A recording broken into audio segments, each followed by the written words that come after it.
வாழ்க வையகம், வாழ்க வையகம், வாழ்க வளமுடன். குரு வாழ்க, குருவே துணை. சிந்தனையை, உடல் நலத்தை சீரமைத்து ஓய்வித்த குருவே அன்பு. வாழ்க வளமுடன். இன்றைக்கி ஒரு சிறப்புமிக்க ஒரு தலைப்பில் பார்க்குறோம். கலாச்சாரம் அப்படிங்கிற தலைப்பில் தான் இன்றைக்கி நம்ம பார்க்குறோம். ரொம்ப ரொம்ப முக்கியமான தலைப்பு. இந்த இயற்கையை புரிஞ்சு நம்ம பாதுகாக்கக்கூடிய மிகப்பெரிய முக்கியமான கட்டத்தில் நம்ம இருக்கிறோம். அப்போ கலாச்சாரம் அப்படின்னா சாமி சொல்கிறாங்க, அது 2 வகையாக பிரிக்கிறாங்க. கலை ப்ளஸ் ஆச்சாரம் அப்படிங்கிறாங்க. அப்போ கலைன்னா என்ன அப்படின்னா, இயற்கை வளங்களை வாழ்க்கை வளங்களாக மாற்றுவது கலை அப்படிங்கிறார். அப்போ இயற்கை வளம்னா என்னங்க? பூமி இருக்குது, நம்ம அதை விவசாயம் பண்ணுறோம். எப்படி விவசாயம் பண்ணுறோம்? மழை நீரை சேமித்து டேமில் வச்சுருக்கிறோம். அந்த தண்ணியெல்லாம் கால்வாய் மூலமாக கொண்டு போய் குடிக்கிறதுக்கும் பாசனத்துக்கு பயன்படுத்துகிறோம். இதுதான் கலை அப்படிங்கிறது. அப்போ மழைங்கிறது இயற்கையாக இருக்குது.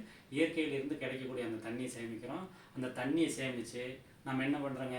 குடிக்கிறதுலேருந்து பாசனத்துலேருந்து எல்லாம் பயன்படுத்துகிறோம்.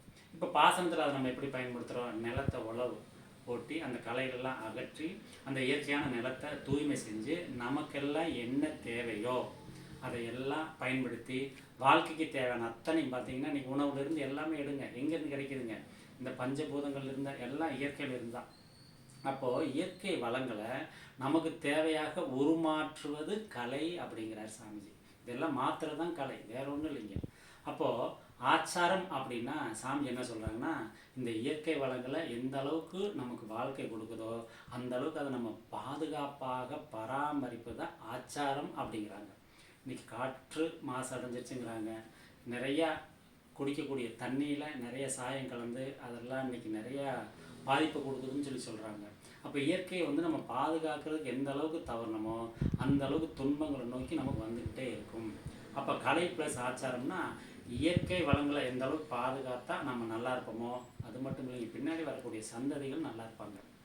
அப்போது எந்த அளவுக்கு நம்ம இயற்கையை உணர்ந்து வாழ ஆரம்பிக்கிறோமோ அந்த அளவுக்கு துன்பங்கள்ல இருந்து நம்ம வெளிவர முடியும். இது எல்லாத்துக்கும் ஒரே வழி தவம், தவம், தவம். தியானமே வாழ்வை மாற்றும் என்று கூறி அடுத்த நல்ல பதிவில் சந்திப்போம். வாழ்க வையகம், வாழ்க வையகம், வாழ்க வளமுடன்.